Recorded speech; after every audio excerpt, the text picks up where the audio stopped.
Os casos de queimadas em vegetação no Amazonas continuam. Dados do Instituto Nacional de Pesquisas Espaciais, o INPE, revelam que do dia 1º de janeiro até ontem, dia 13, foram registrados 167 focos ativos em todo o estado. O município que mais apresentou focos de incêndio no Amazonas foi Barcelos, com 42 casos.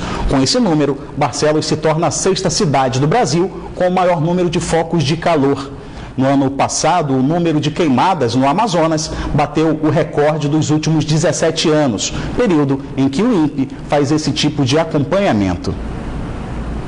E essas queimadas se tornam ainda mais frequentes por conta da falta de chuvas aqui na região. Apesar de ter chovido agora à tarde aqui na capital, nós estamos sob influência do fenômeno El Niño e com isso o ritmo de elevação do nível dos rios da região também foi alterado. O que se vê por aí é um cenário ainda de vazante, mas os moradores de áreas ribeirinhas já tentam levar a rotina normalmente depois de muitos transtornos com a seca. O que sustenta as palafitas na orla de Manaus ainda é bem visível. As casas de madeira, construídas para ficarem acima do nível do rio, fogem do cenário comum, assim como os afluentes do Rio Negro. Onde antes só era possível passar de barco, hoje dá para andar por terra. Nós estamos onde começa esse extenso igarapé da cidade, que por sinal também ainda está muito seco.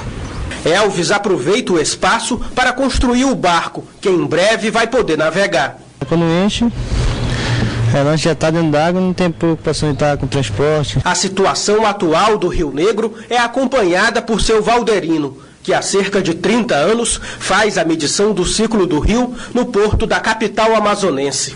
A implantação dessa régua para a medição das cotas do Rio Negro, ela vem desde o dia 15 de setembro de 1902. Mesmo medições que nós fazemos todos os dias pela manhã. Os turistas que passam pela área portuária também aprendem um pouco sobre o ritmo das águas negras. Sim, interessantíssimo. Nós somos do Paraná, somos do Sul, enfim. O guia apresentou de uma forma bastante clara e didática como que se dá a transformação do rio aqui. E o que nos chamou bastante atenção foi até onde que chega a água aqui nesse ponto, em 2012, o ponto máximo que tem registrado histórico. Mas em Manaus também acontece o encontro dos rios Negro e Solimões. E as águas barrentas fazem parte do dia a dia de boa parte da população do Amazonas. Neste lago, os moradores ainda convivem com o nível do rio baixo, onde o principal meio de transporte é o fluvial. A família dessa agricultora vive em uma comunidade próxima e conseguiu fazer a primeira viagem de barco até a cidade depois de muitos transtornos. Graças a Deus, com os poderes de Deus, nós já estamos chegando aqui. Como é que era com a seca? A seca era muito difícil, até nessa dificuldade, né? Eu caí na beira de uma canoa, furei minha perna no prego. Mas por aqui tem faltado chuvas para ajudar na elevação dos rios. Segundo os especialistas, sob a influência do fenômeno El Niño, a falta de chuvas é considerada atípica na região e altera o regime das enchentes. E provavelmente essa tendência de poucas chuvas deve continuar pelo menos até o mês de março. E assim, se isso acontecer, é provável que a cheia deste ano de 2016 seja uma cheia também próximo da média ou um pouco inferior à média registrada nos anos anteriores. Enquanto isso, os moradores da região já tentam levar a rotina normal, onde navegar também é sinal de sobrevivência. E vamos saber agora então como fica o tempo nesta sexta-feira aqui em Manaus e em alguns municípios do interior.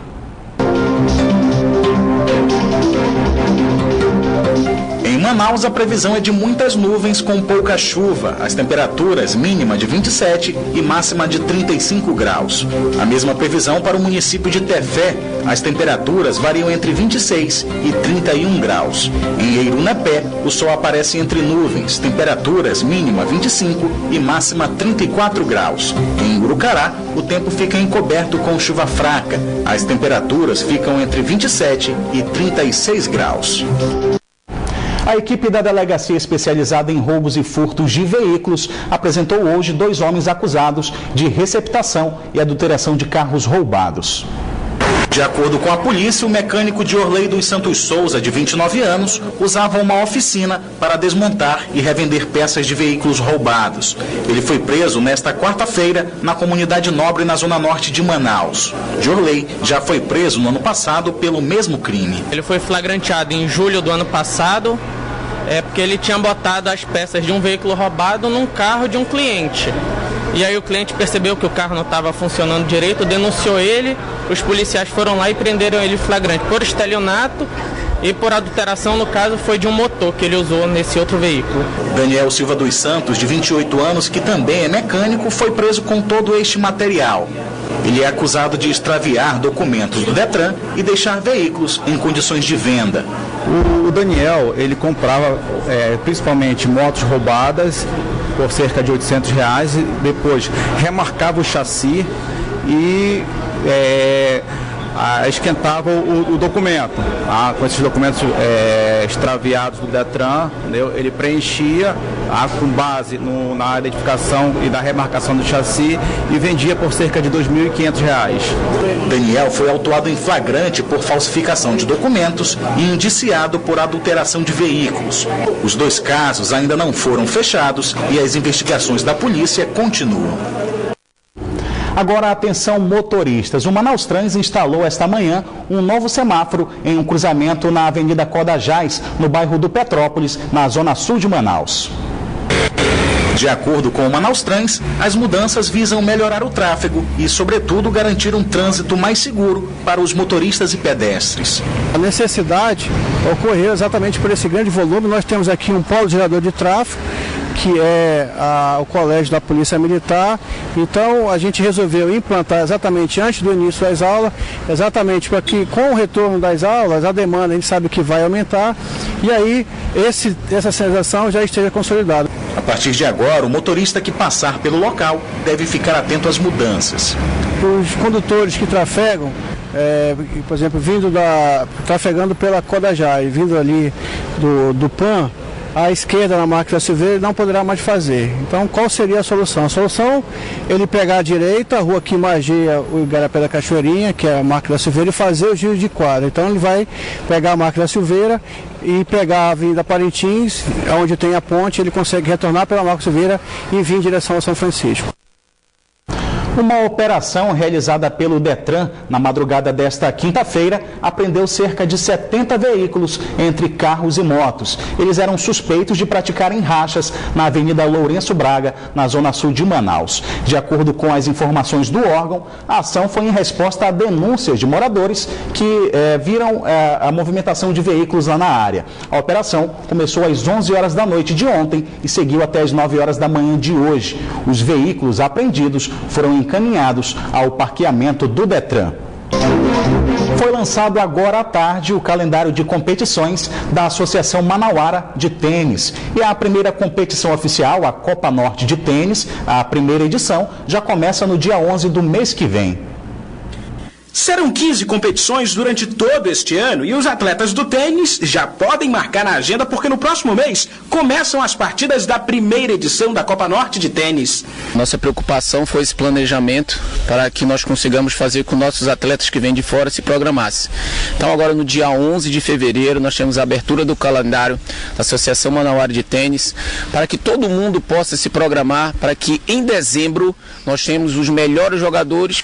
E os atletas que disputam a Copa Norte são os melhores ranqueados das ligas, que são organizadas pelos clubes associados Mamed Tênis e SESI Clube. Nosso objetivo é tentar trazer o máximo possível de tenistas que tem lá da Zona Leste para jogar e fazer esse intercâmbio, né?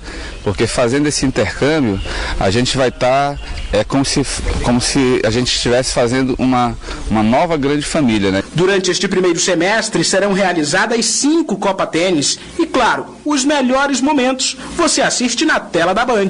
Fico muito grato pela essa parceria toda da Bandeirantes, mais um ano, né? O segundo ano que nós temos essa parceria e fazer com que os tenistas apareçam, né? A compra de livros em sebos pode ser alternativa para quem precisa comprar novas obras. E a aquisição desse tipo de produto ainda pode gerar economia para a sua lista do material escolar. Quem vê essas prateleiras lotadas nem imagina que esses livros são usados. Nesta livraria, os livros em sebo são alternativas para quem pretende economizar. Nesse início de ano, para as compras de material escolar, os leitores podem encontrar uma variedade de obras em sebo que vão desde livros didáticos infantis até os clássicos. Que o cliente pode chegar, fazer algum negócio com a gente em forma de compra, troca, doação. E aqui você pode encontrar livros de infantis, passando pelos de fundamental, os de ensino médio, que é muito procurado nessa época do ano, e os outros materiais, como livros de literatura estrangeira, brasileira, filosofia, psicologia, história. Com tradição de 8 anos, as livrarias em sebo na Praça da Polícia contam com mais de 10 mil livros de assuntos diversos, tudo com uma vantagem. A vantagem para o cliente, né? Porque ele tem de 30%, 50% até 70% de desconto comparado aos livros da livraria, né? Que você encontra os livros aqui, vamos dizer que na livraria é 200 e pouco, aqui é 170. Procurar por livros que estão em faltas nas livrarias também pode ser uma vantagem nesses lugares que vendem livros usados. Apaixonado por leitura, este mestre de obras não perde a oportunidade de economizar. O sebo basicamente porque é, digamos assim, 50% mais barato do que era. Eu vejo de comprar 2 livros pelo preço de um, a gente compra aqui no sebo, que até tem uma relação de troca. Assim como grandes livrarias, nas lojas de livros usados, você pode encontrar variedade, qualidade e ainda pode economizar. A deficiência congênita na perna direita não foi um limite para um lutador amazonense que roda o mundo disputando competições de jiu-jitsu. Agora, o lutador tem mais uma chance de mostrar que a deficiência é apenas um detalhe. O próximo desafio do lutador Alex Taveira será na segunda edição do Gladiation Fight, evento de lutas casadas que acontece no dia 5 de fevereiro. A deficiência congênita na perna direita não é vista pelo lutador como uma barreira, e sim como uma motivação para vencer as lutas. Por causa disso, o lutador amazonense virou um fenômeno nos tatames. Hoje é considerado um dos melhores faixa preta do Brasil na categoria até 64 quilos. E ele quer ir mais longe. Apesar das dificuldades, Alex esbanja otimismo ao pisar no tatame. Aqui, diante dos adversários, ele não se intimida e agora tem mais uma oportunidade para mostrar que a deficiência é apenas um detalhe. Eu vou estar lutando com Raimes Miquiles, da Academia Luiz Neto, que é o cara que foi campeão do Gladiator 1. Então eu estou me preparando, que é para tomar o cinturão dele e trazer para minha equipe.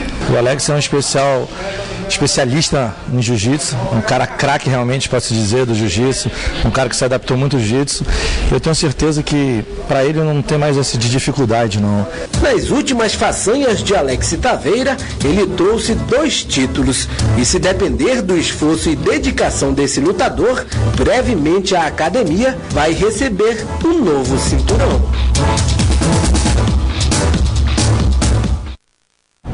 O Band Cidade fica por aqui, mas você pode acompanhar também outras notícias e a nossa programação pelas redes sociais na internet, Facebook e Twitter da Band Amazonas. Você fica agora com o Jornal da Band, com os principais assuntos do dia no Brasil e no mundo. Uma boa noite para você e até amanhã.